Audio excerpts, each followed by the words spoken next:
Hey there, Apple enthusiasts. Have you ever misplaced your Apple Card or noticed it's looking a bit worn out? Don't panic. It's easier to get a replacement than you might think. In this quick guide, I'll walk you through the steps to request a new one, so you can get back to seamless shopping in no time. First things first, make sure you're signed in to your iPhone with the Apple ID linked to your Apple Card. This is crucial because the process starts right in the Wallet app. Step 1. Open the Wallet app on your iPhone. You'll see your Apple Card listed there. Tap on it to view the details. If your card is lost, stolen, or damaged, look for the option that says, Report Lost or Stolen, or Request Replacement. It's usually under the card's settings menu, super straightforward. Next, in Step 2, you'll need to confirm your identity.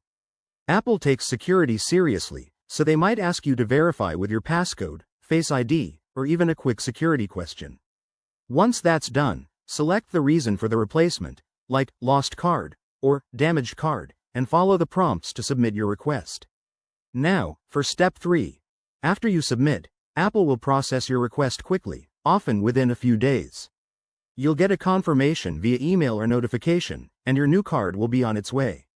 Remember, if you're in a rush, you can also contact Apple support directly through the app or their website for faster assistance. One more thing.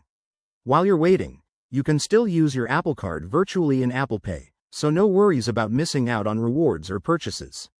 And if you have any issues, double-check that your account is in good standing.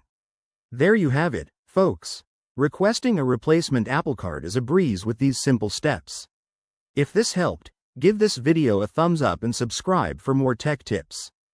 Stay safe and keep your finances secure. Thanks for watching.